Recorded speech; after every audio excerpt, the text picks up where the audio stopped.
Today I am sewing a Japanese book with a diamond stitch.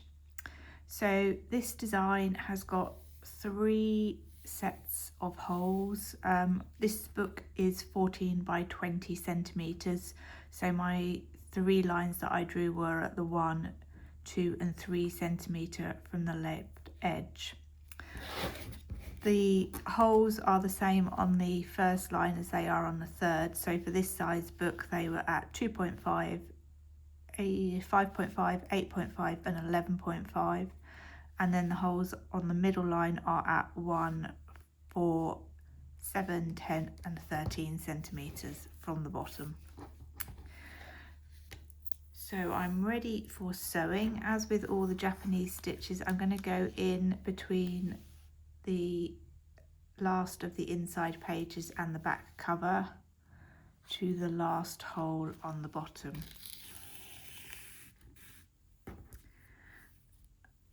I'm going to keep the end of my thread where I can see it sticking out of the book there, and to the below this line of stitching.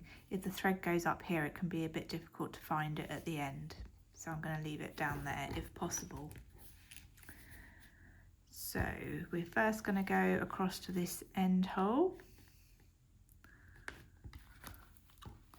from the front to the back of the book, crashed into the pencil pot there. Then around the side of the book and back through the same hole, trying not to catch the thread that's already in that hole. Then up to this top hole,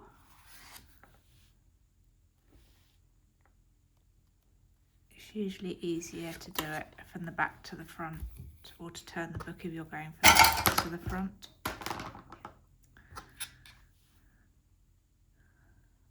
Up to the top and then back in the same hole.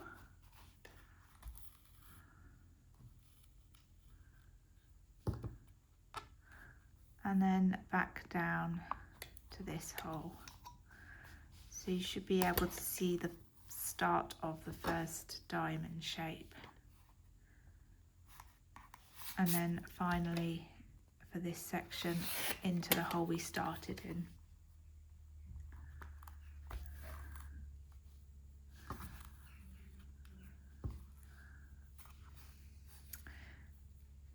So we will now go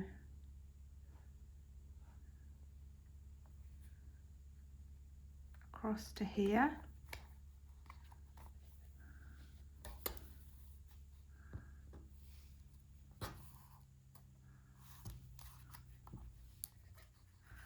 then back up to this hole, and this will enable us to complete the diamond shape.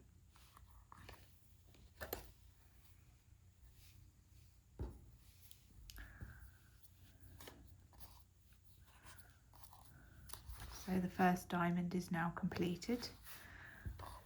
We're then going to go straight up to the top of the next diamond section.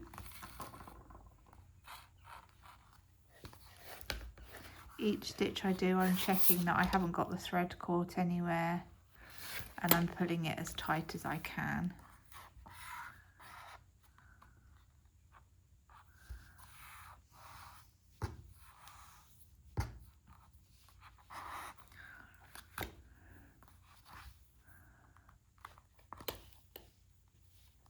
Back down to here, and then down.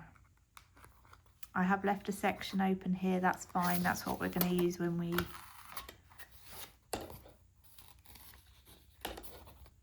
finish the book.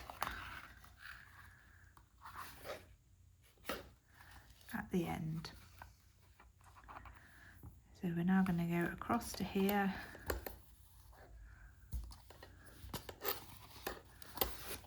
back up to the top,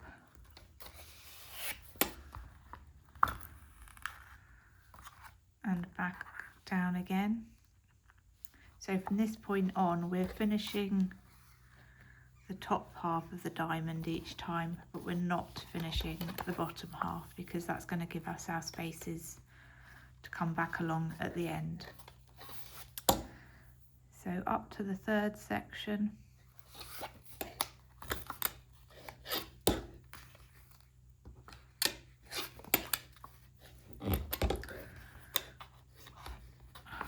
This is what I mean about thread being caught.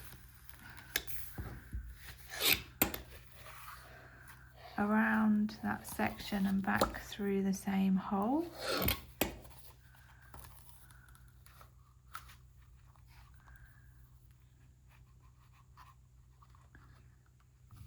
And then back down here.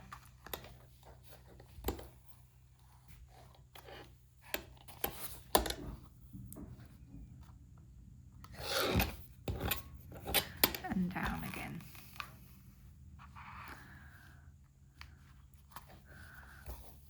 Up, back towards the third diamond.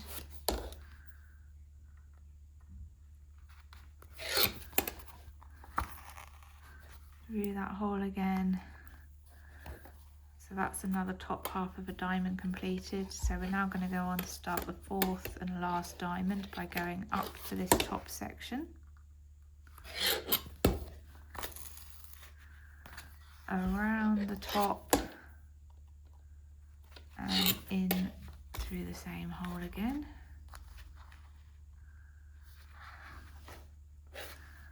Back down.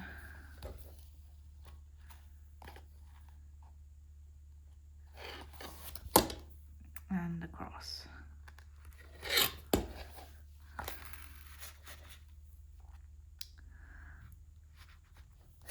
So up to the last diamond.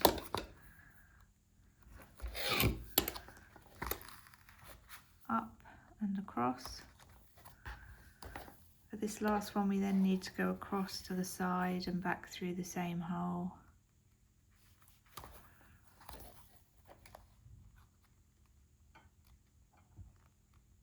And that's that completed. So this is where we've got these gaps to fill in. So we've got these ones on the back and the other side on the front. So all we need to do is go back along the bottom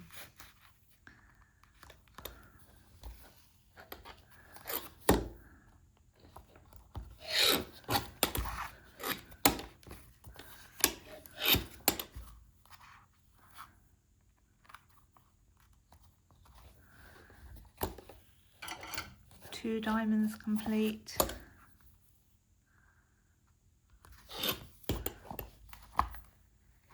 A third diamond complete.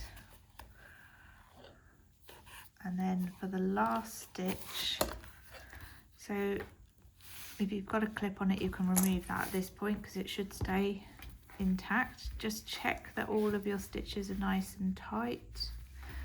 And then for the first stitch we did all the pages except the back cover, so for the last stitch we are only doing the back cover. So we're going to put the needle through, might need to wobble it a bit, check that it comes out on that last page and ideally doesn't tear any of the paper. So those two end threads should now be together.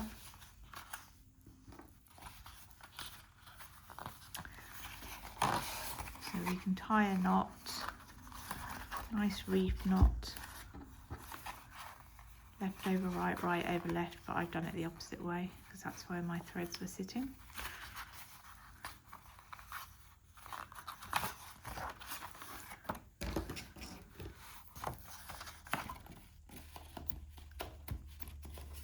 Trim the ends, and there is the finished stitch. Same front and back.